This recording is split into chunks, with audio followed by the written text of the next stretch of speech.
Welcome to the Business of Family, the podcast where we explore the stories, challenges, and opportunities of family businesses.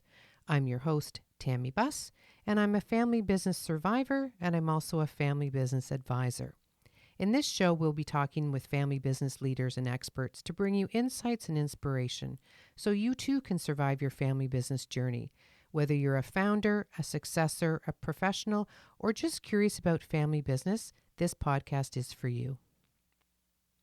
Hi, it's Tammy Buss, and I have no guests today, but I thought, seeing as it's the end of the year, we'd really talk about family business succession planning and New Year's resolutions because they kind of go hand in hand.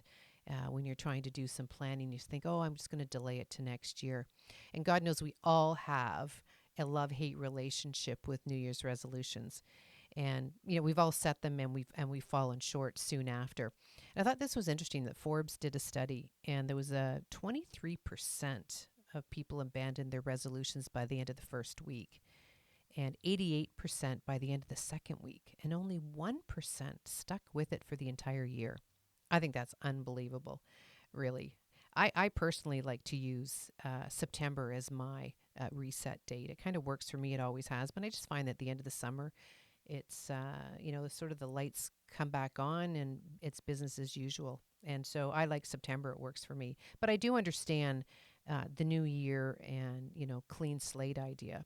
And I also get the challenges and excuses that come up throughout the year, whether it's you're too busy, you get a wedding this summer, you got some family visiting, or you just really can't find time to get everybody together to start your planning. So there's lots of reasons to postpone your succession planning. There's just never seems to be a good time. But the new year might be the perfect time for you to reset not only your resolutions, but maybe that one of those resolutions are getting your family business planning, succession planning started. So, 2025 is going to be different for you, right? Yeah. But it only will be if you start to prioritize your conversations and make the time to plan for the future of your family business. And this is so important now with so many businesses going to transition over the next, 7 to 10 years. I think in the States, I don't know what the stat is in Canada, but I know in the States it's something like $75 trillion of assets are going to transition, and that includes family businesses. So if you really want to overcome the obstacles with what Forbes talked about is not making your resolutions, you're going to have to really set goals instead of resolutions. And you may say, what's the difference between a goal and a resolution? In my opinion, resolutions are more like an idea that may or may not be realistic. But a goal, on the other hand, if you set them properly, are more focused on reality. And again, when I say if you set them properly, I'm talking about SMART goals. I'm sure you've heard this, but SMART goals are really specific, they're measurable, they're attainable, they're realistic, and they're timely.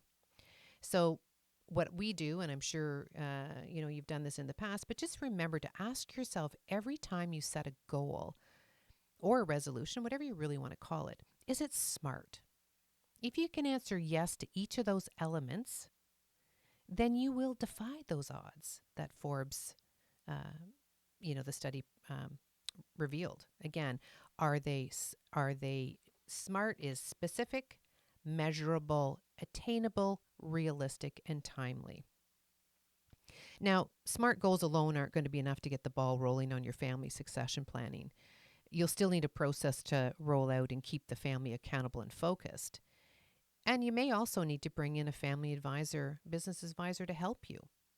So for you to make the 2025 year actionable and secure your legacy, make sure that you really look at your goals and make them SMART. So as you're stepping into the new year, commit to making 2025 different and prioritize the crucial conversations and set those SMART goals that will really guide you and your family through the succession planning process. And hopefully by doing so, you can ensure a smooth transition and a bright future for your family and your family business. Remember, the key to success lies in taking action and staying committed. So let's work together to overcome the obstacles and make 2025 a year of progress and achievement for your family business. So cheers to 2025. And we will be back with our regular programming next week, and we will have another exciting guest for you to listen to. So have a good New Year's, and I'll see you in 2025. If you like this episode, subscribe to the Business of Family podcast on your favorite listening platform. You can also find BlueRoots on Facebook, Instagram, and LinkedIn. On the next show, I'll be back with another amazing guest who will inspire you with their family business insights. Until then, take care and keep it in the family.